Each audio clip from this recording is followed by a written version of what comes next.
Preventing truth decay. Harrison's Reality Check.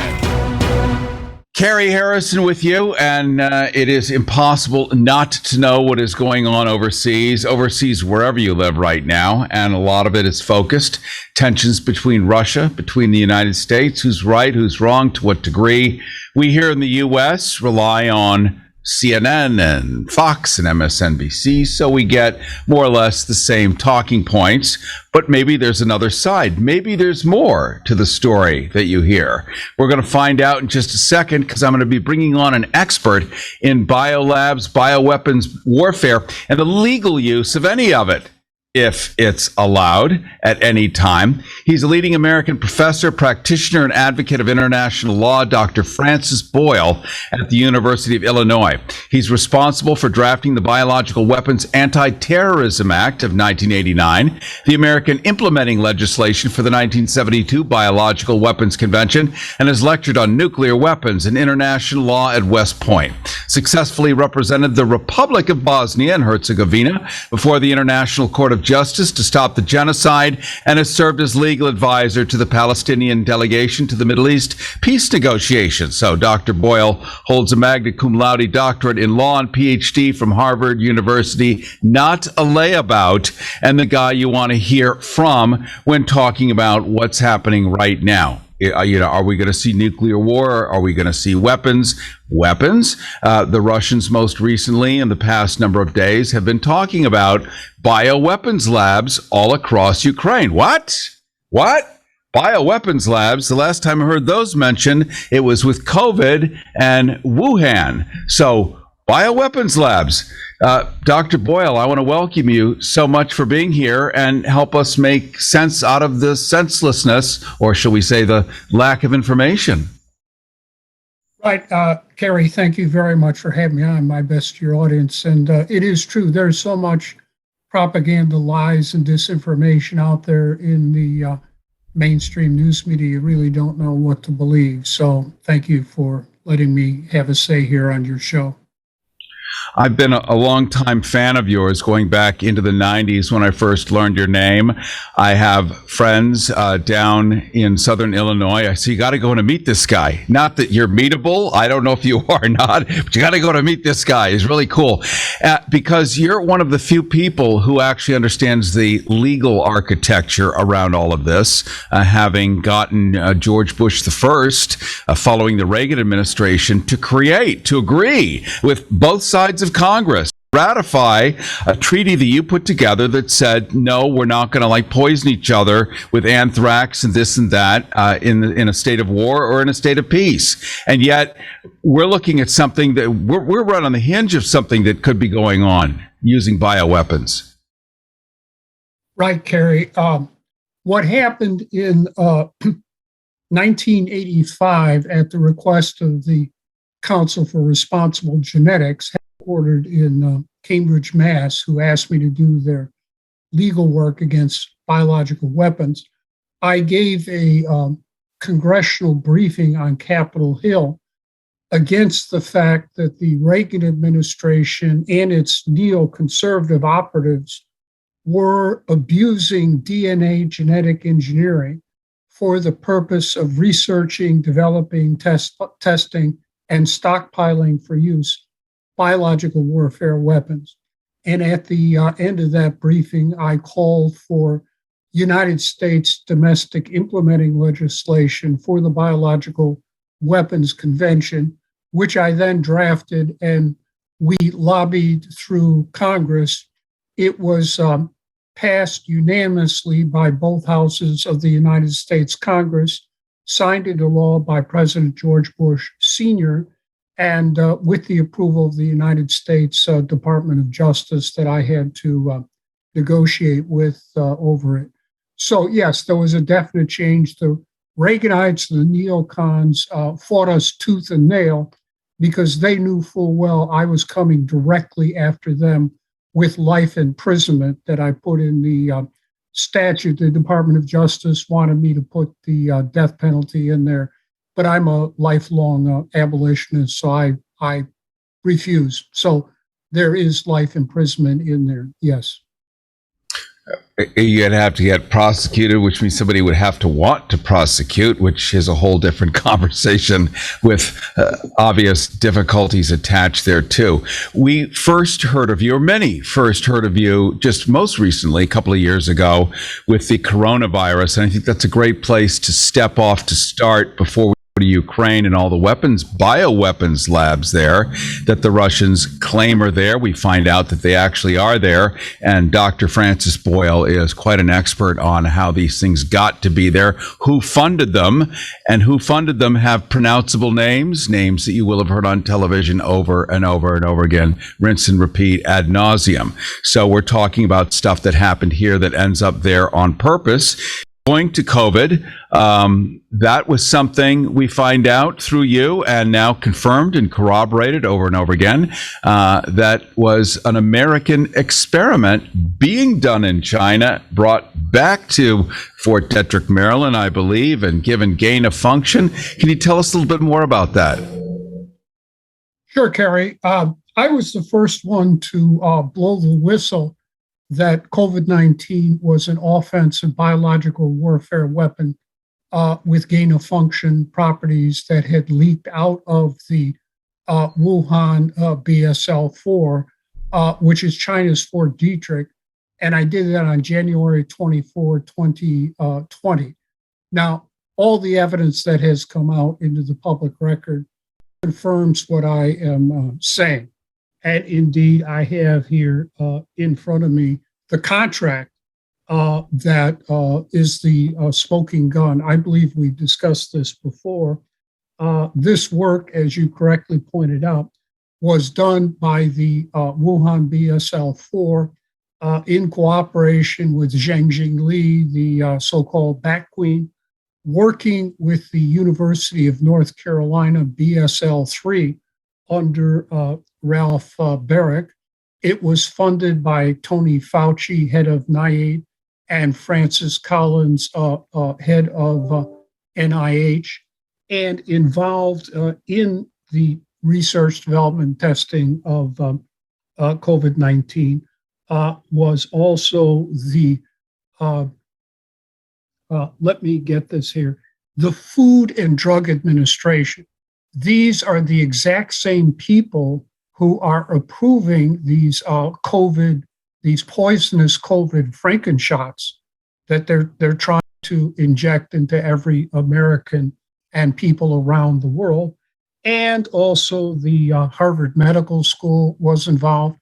Walensky, Biden's head of the CDC, is from the Harvard Medical School. She's lying through her teeth. And also involved in this work was, as you correctly pointed out, Fort Dietrich.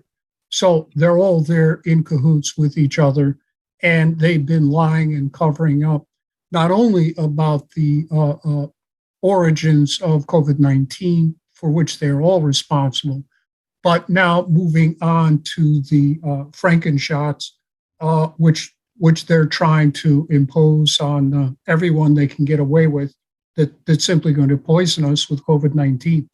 And they're teeing up for booster number 4, saying that it's very likely necessary. It's interesting, here in public radio, we don't often do these indelicate topics because, well, you know, the funding, you know, Mildred isn't going to want to write a check and blah, blah, blah. But alas, if we don't do our job, which is to get out information, all information, then we are doing short shrift on the audience. So I am so appreciative that you're here.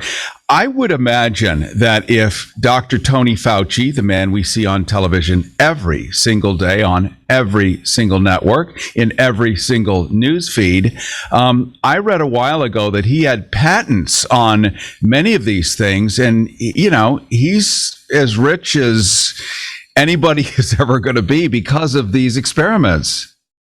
That's correct. People like Baric and Fauci take out patents on these hideous biological warfare weapons that are developed at BSL3s and BSL4s, every stage of the process, and then they reverse technology to develop so-called vaccines, and they take out patents on that too. So they have this patented all up and down, and are literally making a killing off of the rest of us. You're right, Cary. Cary Harrison with you. This is Harrison's Reality Check. We are talking to Dr. Francis Boyle. You can follow us anytime at goharrison.com, goharrison.com. You get a free transcript of this conversation, plus you'll get our free newsletter where we're going to offer stuff that we cannot do on the radio for the reasons that I pointed out earlier, including some outtakes with Dr. Boyle that may not hit the radio airwaves, but you'll be able to get the full sense of what he's saying. He uses the term Bsl3, Bsl4. That stands because we understand that a lot of our audience may be in their 20s, may not have heard some of these terms before, but that's biosafety level 3, biosafety level 4. You mentioned, right, Dr. Boyle, that the lab in Wuhan, China was Bsl4 or biosafety level 4. Is that worse or better the higher the number? Oh, 4 is the worst. The Bsl4 in Wuhan is China's first Fort Dietrich. That's the way we have to think about it. That's exactly what they were doing. China decided to play with the big boys, us, and set up their own Fort Dietrich like we have. And they sent the Bat Queen over here to work at the Galveston Bsl4, which is also part of the U.S. biowarfare industry, offensive biowarfare industry, to get training there, right? And I've given interviews before on the dangers of Galveston. I won't repeat it here, but it's right down there on the peninsula when hurricanes hit. So, and near the Houston metro area, indeed, it does appear to me that there's probably been a leak out of Galveston that has affected a while ago the Houston metro, but no one would investigate that. Fort Dietrich, I remember through the late Joyce Riley, the aeromedical nurse who introduced me first to a guy that was working with me. This is 25 years ago. He had Gulf War syndrome, and he had been in Gulf War I. And she was talking about Fort Dietrich, which is a giant weapons lab in Maryland. I'd never heard of it because guess what? They didn't teach it in school. Surprise. And she had talked about how many of these weapons, and you, Dr. Francis Boyle, have talked about that famous picture we've all seen in color of Donald Rumsfeld shaking hands with Saddam Hussein. But I thought he was the worst man who ever lived in the world. Why would Donald Rumsfeld be shaking hands and passing off, 40 shipments of what was that? Weapon-specific biological warfare agents. Yes. Well, first, of course, Joyce is no longer with us, but yes, I gave many interviews to her on the Gulf War sickness. I helped defend Captain Dr. Yolanda Hewitt Vaughn, who during Gulf War I refused to give the Gulf War Frankenshots for anthrax and botulin.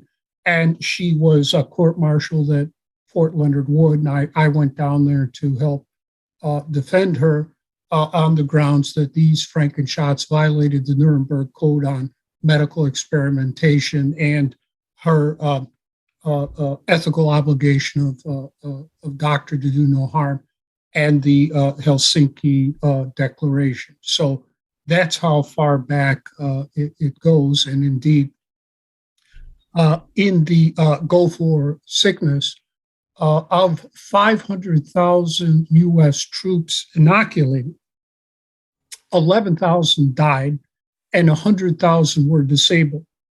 And those are healthy young men and women in our armed forces at that time. Indeed, many of them still suffer from the Gulf War sickness, and I do hear from them still from time to time.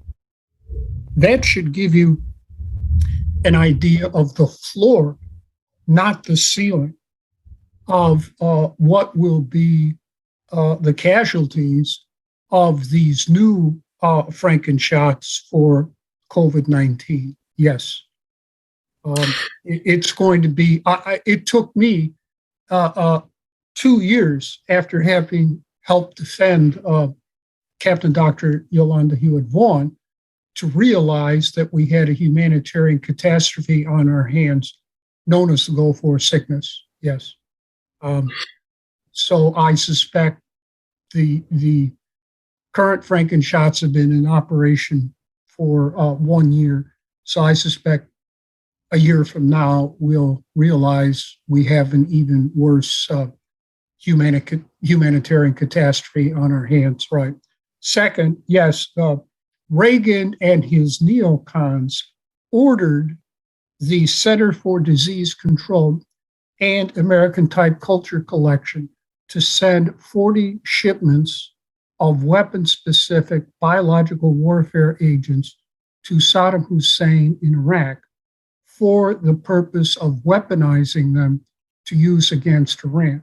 So the CDC is sick and demented and have been up to their eyeballs in offensive biological warfare weapons work since the Reagan administration, at least.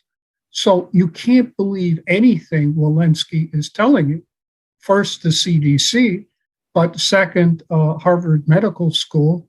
Harvard Medical School was involved in the development of COVID-19 at the University of North Carolina.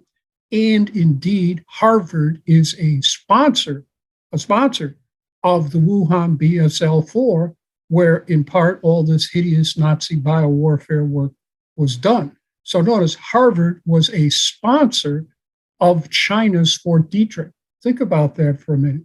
In addition, the chair of the Harvard Chemistry Department, Lieber, was in Wuhan with his own laboratory. Harvard knew this full well.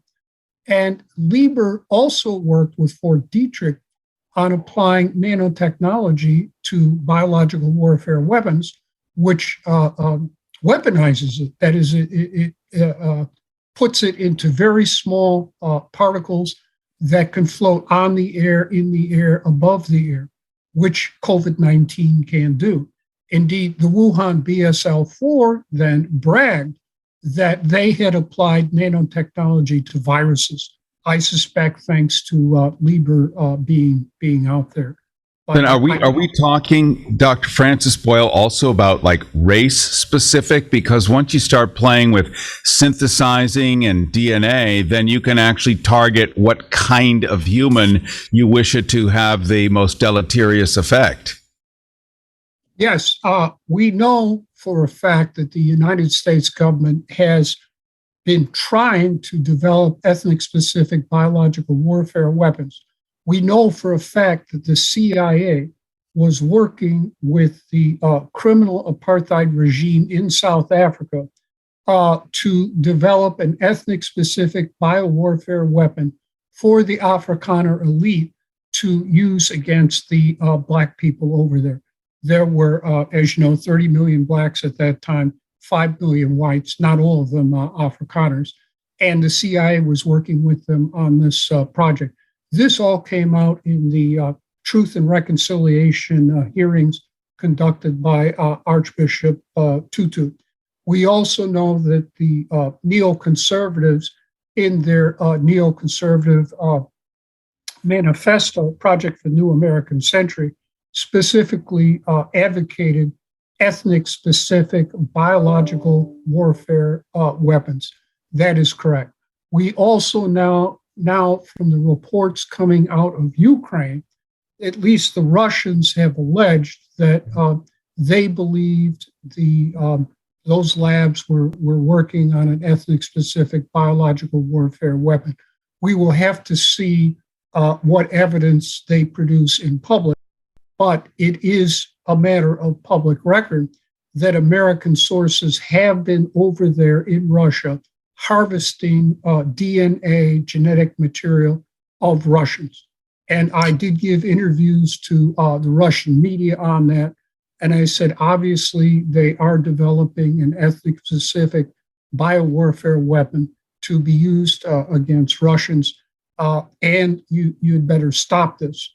I don't know if it was because of me or whatever, but soon thereafter, President Putin issued a decree prohibiting this type of activity. Yes. That's a great place for us to pause, Dr. Francis Boyle. We're going to take a very quick break. When we return, we're going to get into the Ukraine side of things, because in Ukraine, dotted all across it, are these bioweapons labs. You wonder, well, why would there be bioweapons labs when in 1990 we said, more or less, quote, we will not enter not even 1 inch. If you dissolve the Soviet Union, if you let Germany reunify, we won't even go in 1 inch. Well, we have bioweapons labs all across Ukraine. It is actually true now, we find out. The Russians have been complaining about it. This may be partially what this is about. We're going to learn more from Dr. Francis Boyle as we continue. Cary Harrison with you. Don't forget, you can go to our website, goharrison.com, goharrison.com, to get a copy of this broadcast and any other previous, plus our free newsletter, where you're going to get a transcript of this and some of the other stuff that you won't be able to see or hear on FCC regulated radio for as long as they allow us to have this much fun. Hang on, more to come. Listen, if we even think you owe us money, you won't know what hit you. We'll put liens on everything you own. Raid your bank accounts, retirement fund, pension. You'll open up your paycheck and cry because we'll already have the money. Don't fight the IRS alone. The Tax Doctor is here to help you negotiate your tax bill and reduce your stress. If you owe $10,000 or more in back taxes, do not call the IRS alone. Call a Tax Doctor now for a tax emergency analysis. GoHarrison.com. Harrison's Reality Check. Cary Harrison. Cary Harris with you. Don't forget, you can follow us across all social media at GoHarrison, at GoHarrison. You can also go to GoHarrison.com, GoHarrison.com, and get a copy of this broadcast and many others in the past, plus a transcript. Special guest today, because he is right at the top of the pyramid of guys who understands, not only understands, but is responsible for doing much of the very brave good work on the planet. So we're not talking about a pundit. We're talking about a guy who drafted a bioweapons treaty so that you, so that me, so that he, so that everyone else you know, everywhere else on the planet, could hopefully not use bioweapons against each other. Ratified even by both sides of Congress. George Bush the first even said, you know, I do come from Ronald Reagan, but this is such a good idea. Boom, turns it into law. Extraordinary good works. Has helped so many different countries, people, groups around the country for the betterment of humankind. And it turns out he is an expert on bioweapons. And what we have right now in Ukraine centers now around, at least the central argument from the Russians, is all these bioweapons labs in Ukraine, which you think, what? How did they get in there? Well, let's get a little more insight as we re-welcome Dr. Francis Boyle. And Dr. Boyle, how do we get bioweapons labs in Ukraine when we're not supposed to touch Ukraine? That's correct, Cary. My Biological Weapons Anti-Terrorism Act makes punishable by life imprisonment any United States citizen or resident who researches, develops, tests, stockpiles for potential use, biological warfare weapons. And what we saw after 9/11/2001 and the anthrax attacks in Congress, which, by the way, was by a U.S. government source, and indeed I was the first one to blow the whistle on that, on November 1, 2001, at a conference at Harvard Divinity School, sponsored by my Council for Responsible Genetics. I publicly stated that Amerithrax obviously came out of the U.S. Biological Warfare Program and Warfare Lab. All that has been confirmed. But that was used as a pretext then for the United States government to get involved in reconstructing an offensive biological warfare industry that we had before the Biological Weapons Convention of 1972, us becoming a party in 1974. You can read about that industry in the Pulitzer Prize winner Cy Hirsch's expose of it, Doubleday Press, about 1968. So we have reconstructed an entire offensive biological warfare industry. I totaled up the figures, and from 9/11 2001 until October 2015, we had spent over $100 billion on the reconstructing this offensive biological warfare weapons industry. And then you can add in an additional $5 to $6 billion every year since then. To put this into perspective, then in constant 2015 dollars, we had spent $40 billion on the Manhattan Project to develop an atom bomb. So clearly, this is all weapons related. It's like a biological weapons Manhattan project. And that then resulted in U.S. biological warfare weapons labs all over the world. In the case of Ukraine, all these were funded by the Pentagon. Well, we know the Pentagon does not do missionary work. They specialize in... Well, they may beg to differ. They specialize in killing people.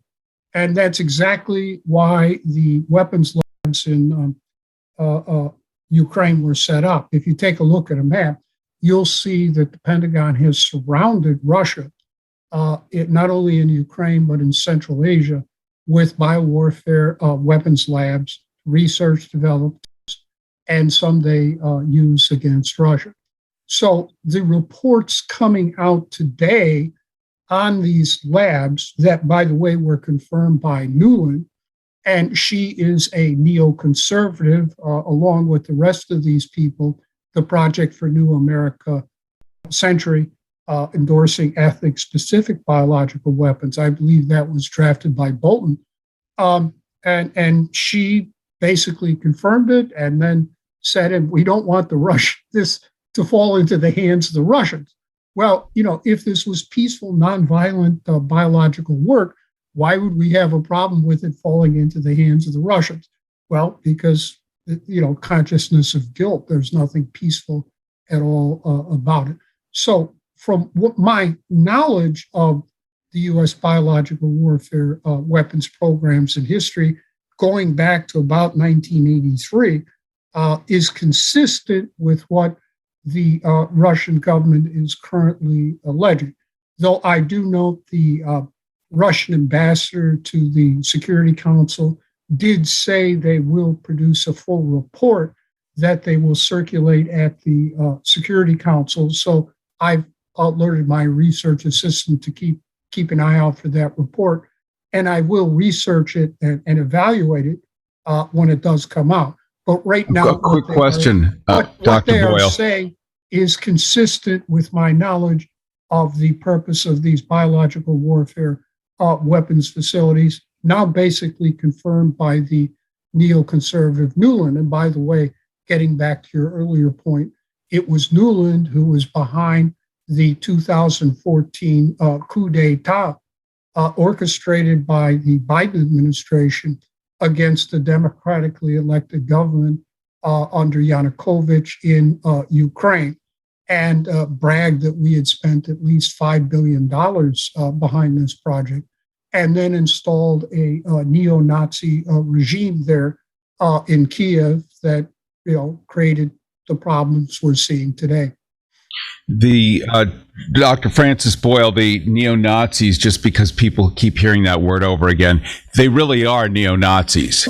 They really are guys that talk about Lebensraum and all of this crazy German language and Untermenschen, under people, and they're just modern guys with Nazi ideology, but we installed them because they would get the job done. Much like in Afghanistan, we knew in order to fight the Russians back in the late 70s, we needed the toughest bastards that we could find on the planet. And neo-Nazis don't love the Russians. Likewise, the Russians don't love them. So that's why we have neo-Nazis. They were literally invented and installed. They didn't just grow up there.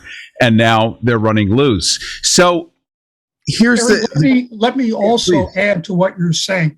Your audience might be interested in reading an article in the Nation magazine about 3 weeks ago that is quite extensive, documenting the Nazis and neo-Nazis that we put in power in Ukraine after the Obama-Biden coup of 2014. It's an excellent article, just came out 3 weeks ago in the Nation, and I would encourage your audience to read it.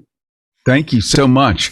And so, Dr. Francis Boyle, here we are. If we pull the camera back and we look at Ukraine and we see these offensive bioweapons labs, then we look at China. We see multiples there. If I were a chess playing man. Cary, if you take a look at a map, you'll see that we have also surrounded China with offensive biological warfare weapons for the same reason, to someday use it against China. Sure. But we also have to understand, Cary, all these biological weapons laboratories leak, all of them, every one of them. So they're a danger not only to Russia and China, but to the people living in the immediate vicinity. In the Ukraine, there have been several reports of exotic diseases in Ukraine infecting Ukrainians, and I suspect they came out of these biowarfare labs. They leaked out. I'm not saying it was done deliberately. I don't believe COVID-19 was deliberately released by the Chinese government from the Wuhan Bsl4. I personally believe it was leaked. But all these Bsl4s, Bsl3s are existentially dangerous, and they need to be shut down immediately. If you're reading the mainstream news media and listening to it, they're all talking about the next pandemic. Yes, the next pandemic will come out of these Bsl3s and these Bsl4s.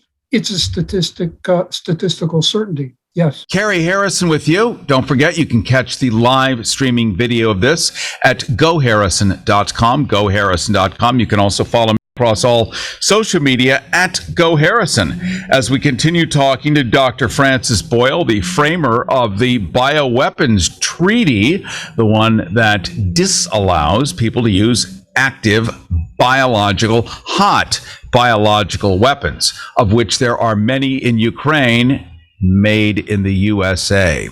How they got there, why they're there, and why the Russians are upset, well, that's a conversation we're having. Normally, what you're going to hear on most mainstream media is just the Russians, Putin. It's all true. Russians, Putin. But it would be as if the Russians put biological weapons labs all across the U.S. What would we do? This is not, here in the States, you have to disclaim. I'm not saying, but if another country put active bioweapons labs that could kill all Americans in different states in the United States, what would we do? This may help explain just a little bit some of those tensions.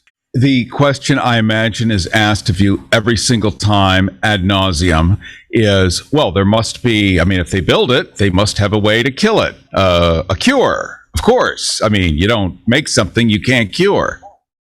That is correct, Cary. What happens in biological warfare work, at least starting with Reagan on up, is to say, well, we can envision some extremely dangerous biological warfare weapon out there that we have to protect you from. And so what they do then is that they make the biological warfare weapon itself, and then they do reverse engineering to produce a so-called vaccine that they will say, well, okay, now the vaccine will protect you from the biological warfare weapon that we have already created. The problem is we don't know if those vaccines are safe and effective. And indeed, the odds are pretty good they aren't. As we saw in Gulf War I with the Gulf War sickness, they are not. As we're seeing with the COVID-19 Frankenshots, there's no other word to call them, it appears to me they're giving people COVID-19. They're injecting them with cells from COVID-19, which is an offensive biological warfare weapon. Likewise, in the Black West African Ebola pandemic that killed about 12,000 Black West Africans. That was all because of the United States government Bsl4 in Kenema, Sierra Leone, where they were testing out an experimental Ebola vaccine in violation of the Nuremberg Code on Medical Experimentation, giving people live Ebola cells, and it set off that pandemic. So yeah, they say they're going to develop a vaccine, but I don't see evidence that any of these biowarfare vaccines are either safe or effective, going back to Go4-1 and the anthrax and botulinum Frankenshots that gave people the Go4 sickness. Indeed, that was so bad that the Go4 sickness was communicated to healthcare workers who treated Go4 vets and also their families. So it was a biological warfare agent at work, and eventually a doctor in the private sector identified a DNA genetically engineered mycoplasma. So yeah, that you are right. They say we'll get the weapon, then we'll get a vaccine. But where's the proof that these vaccines are safe and effective? I have seen it myself, being involved in this since having come to the defense of Captain Dr. Yolanda Hewitt-Vaughn in 1991. Let's finish up with sort of the obvious here. Cary Harrison with you. We're talking to Dr. Francis Boyle. He is the framer of the Bioweapons Treaty, the one that does not allow anybody to do that to each other. Life imprisonment if you're American for doing it, but you have to end up getting prosecuted for it. And well, that opens up a can of worms, as we've just found out, the size of Switzerland here in the United States, and the size of Switzerland probably in Switzerland too. So we're dealing with this problem, which does not seem to have a proper fix. People own patents on every level of it, from the cause to the so-called cure and all the rest of it. And I wonder if, are we poking the bear? Now, I know there's no easy answer. I think Vladimir Putin's larger game, as he said 15 years ago, was he could basically rebuild the Soviet Union and enjoy the solidarity of all the former Soviet satellite countries if it were not for Ukraine. So this might be a way to dispatch Ukraine. But I'm wondering if these labs are a major component of what's going on, as they say. Yes, Cary, I believe it's an element. We have to go back to the promises that U.S. Secretary of State Jim Baker for Bush Sr. made to Gorbachev, that if Gorbachev agreed to the reunification of Germany, NATO would not expand to the east. And similar promises were given by heads of state, heads of government, foreign ministers of several other NATO states. The National Security Archive has an article documenting these promises if you want to read them. These promises were not committed to writing, but under basic principles of international law, oral promises made by high-level government officials acting within the scope of their authority are binding as a matter of international law.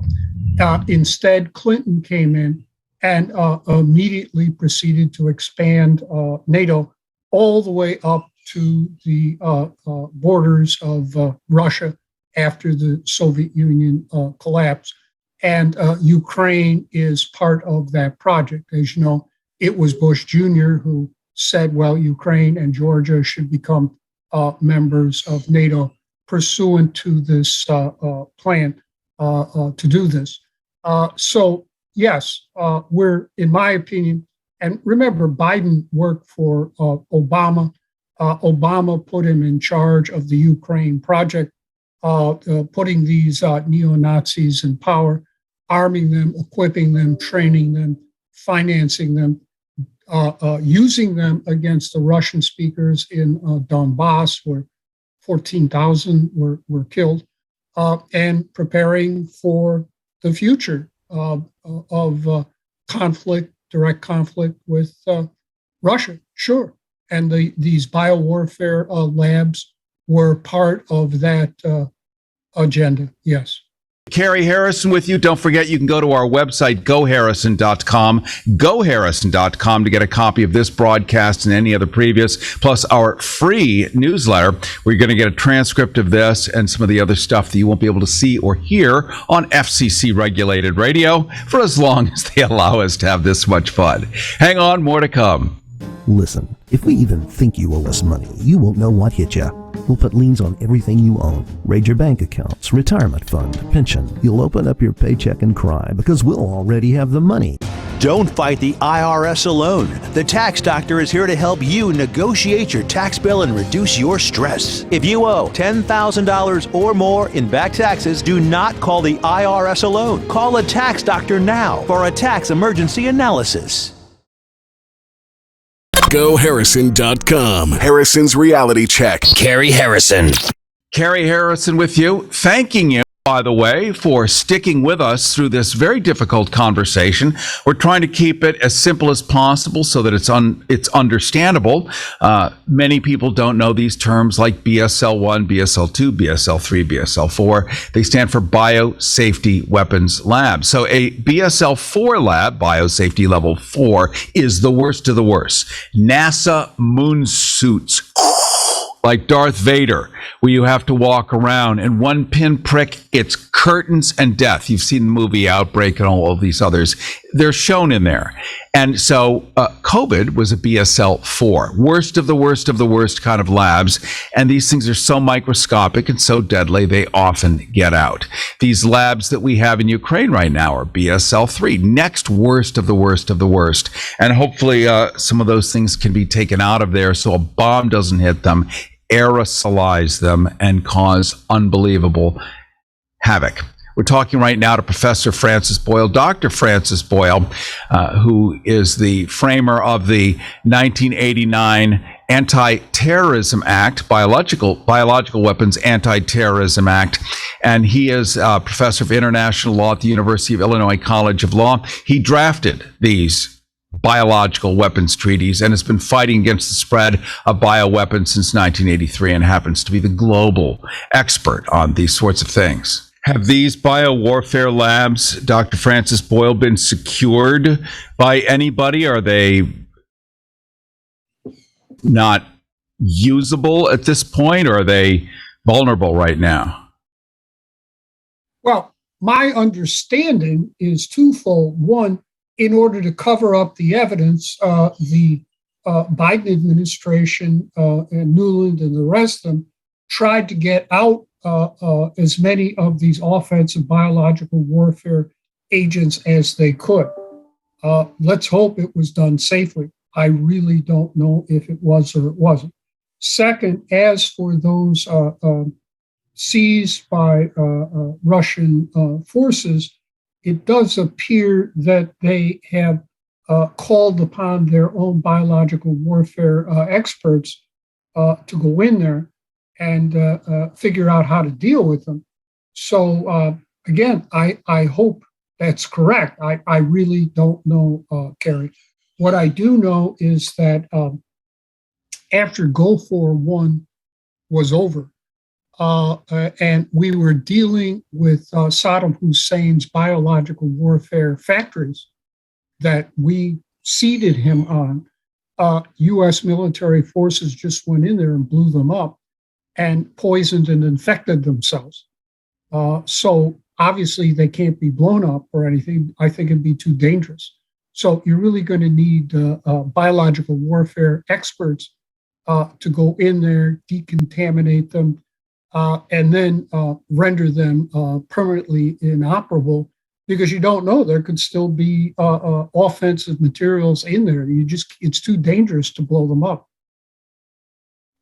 Well, thank you. What a good place to end. I wish we could have talked about the lovely weather out there, but life is as it is. That's why we bring you on to help make sense of the impossible senselessness of it all. I do appreciate it. We've been talking with Dr. Francis Boyle, expert on biolabs, bioweapons warfare. Dr. Boyle is responsible for drafting the Biological Weapons Anti-Terrorism Act of 1989, the American implementing legislation for the 1972 Biological Weapons Convention. He's lectured on nuclear weapons, on international law at West Point, an advocate of international law at the University of Illinois, and successfully represented the Republic of Bosnia and Herzegovina before the International Court of Justice to stop the genocide.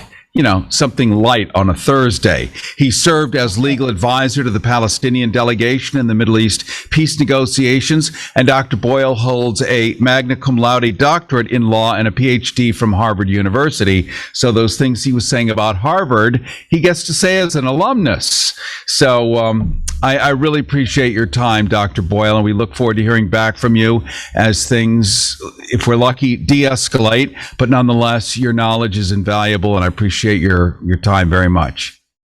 Well, thank you, Cary. Now, I did want to say that President Biden could end this war in Ukraine immediately by just publicly announcing that Ukraine will not be joining NATO and NATO will not be expanding to Georgia and Moldova. And then I think everything else could be negotiated from there. And yet, when Russia first made these proposals in mid-December, they adamantly refused to adhere to the basic security protections that Russia wanted. So we have to keep that in mind. I think we need to be demanding from our own government that they act immediately to stop this war before it escalates out of control. There must be an upside for escalation out of control. I'm guessing the Pentagon and all the defense contractors are just ringing the registers and making new yacht orders. The reports are, yes, all the defense stocks have gone up on Wall Street, right? They're all making a killing out of this. Well, if only Smedley Butler were still alive, we may have to exhume his body and lie him in state. Where is Smedley when we need him? War is a racket, that's for sure. Thank you so much, Dr. Francis Boyle. Appreciate your coming on today. Well, thanks again, Cary, having me on not only now, but repeatedly. I greatly appreciate it. Roger that. Thank you, my friend. Have a great day. Okay. Thanks. Bye. Bye-bye. Listen, if we even think you owe us money, you won't know what hit you. We'll put liens on everything you own. Raid your bank accounts, retirement fund, pension. You'll open up your paycheck and cry because we'll already have the money. Don't fight the IRS alone. The Tax Doctor is here to help you negotiate your tax bill and reduce your stress. If you owe $10,000 or more in back taxes, do not call the IRS alone. Call a Tax Doctor now for a tax emergency analysis. GoHarrison.com. Harrison's Reality Check. Cary Harrison.